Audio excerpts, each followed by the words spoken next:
Alright, so the Wrath of Ashardalon board game is kind of like a light version of D&D 4E in board game form, so we'll take you through a quick sample turn here.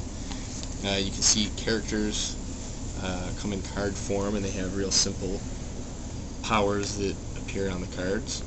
You track hit points and things like that. So for my turn, I'm the Dwarven Fighter here. I've got a Duergar guard adjacent to me. Instead of moving, I'm going to spend a power to regain 4 of my hit points.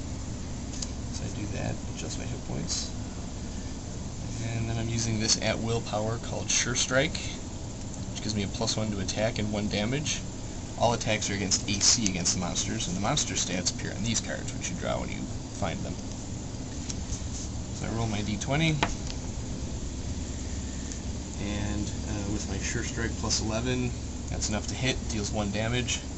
The Duergar guard has 2 hit points, but you can see by this token he already has a damage on him, so he's killed. He's removed from the board. The Duergar card goes into our XP pile. You can spend experience points to level up your heroes or to negate an encounter if you draw an encounter card that turns out to be really crappy. Now, since one of the themes of the game is you move to the edge of tiles and you draw new tiles from the dungeon tile deck and add them in place. But since I'm not there, instead of exploring, I just get an encounter. My encounter is an event called Lost. And the effect is, without looking at it, take the bottom dungeon tile from the stack and place it on top of the dungeon tile stack. So, in this particular scenario, we're trying to find a chamber in the dungeon we're exploring, and the dungeon entrance, or the chamber entrance, is in this stack. So when cards mess with the pile, it makes it harder for us to find where we're going.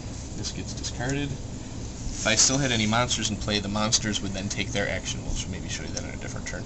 So that's it. That's the end of my turn. It would move on to Rick here, who's holding the camera. And there's one sample turn of the Wrath of Ashardalon board game.